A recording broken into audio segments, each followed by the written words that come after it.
নমস্কার বন্ধুরা, আবার চলে এলাম একটা নতুন রেসিপি নিয়ে। আজকের রেসিপি হচ্ছে কাশ্মীরি আলুর দম। আলুর দম করবার জন্যই প্রথমে আমি প্রেসারে আলু আর জল দিয়ে সিটি মেরে নিচ্ছি। প্রেসারের ঢাকাটা লাগিয়ে দুটো সিটি মেরে নিচ্ছি। এরপর বাটা মশলায় লাগছে আদা, কাঁচা লঙ্কা, কাজু বাদাম, কিশমিশ, টমেটো আর লাগছে চালমগজ। বেটে নিচ্ছি বাটা মশলাটা। আলুগুলো সেদ্ধ হয়ে গেছে, এবারে আলুর খোলাগুলো ছাড়িয়ে নেব।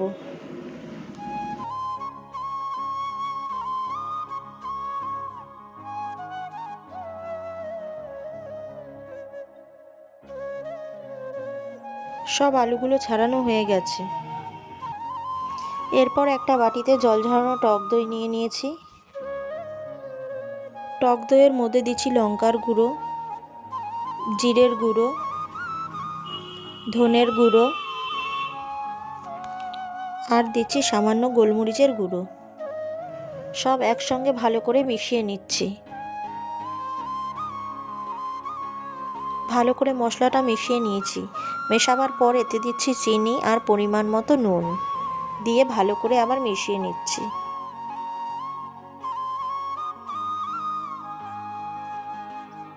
কড়ায় তেল দিয়ে দিচ্ছি।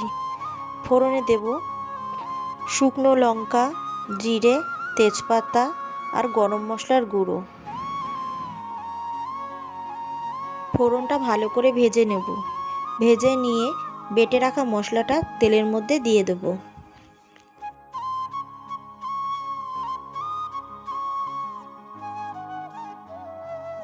মশলাটা ভালো করে কষিয়ে নেব।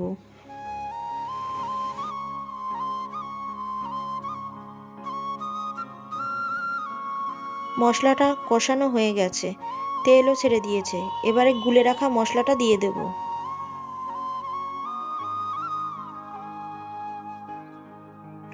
একটু মশলা ধোয়া জলও দিয়ে দিলাম।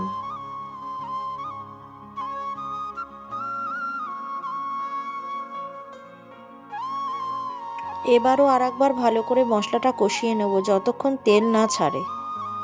মশলাটা কষানো হয়ে গেছে, এবারে মটরশুঁটিগুলো দিয়ে দিচ্ছি।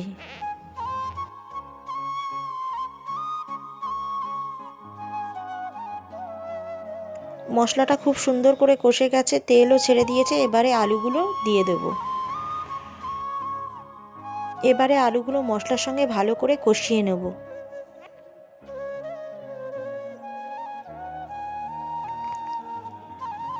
এবারে নুন দিয়ে দিচ্ছি আর একটু, আর সামান্য চিনিও দিয়ে দিচ্ছি। নুন আর চিনিটা ভালো করে মিশিয়ে নিচ্ছি। তারপর এতে একটু সামান্য জল দিয়ে দিচ্ছি। নুন আর চিনিটা ভালো করে মিশিয়ে নিয়ে এতে জল ঢেলে দিচ্ছি।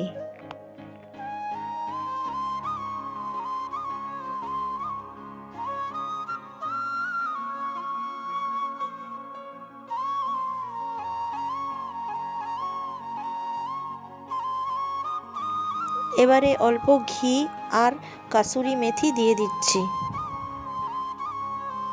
এবারে ভালো করে একটু নাড়িয়ে নেব, আর ঝোলটাও ফুটে উঠেছে।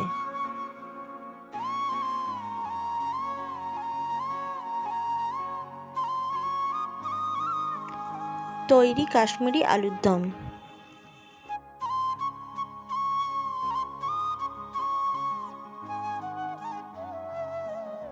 আমার রান্নাটা ভালো লাগলে লাইক, কমেন্ট, শেয়ার করবেন।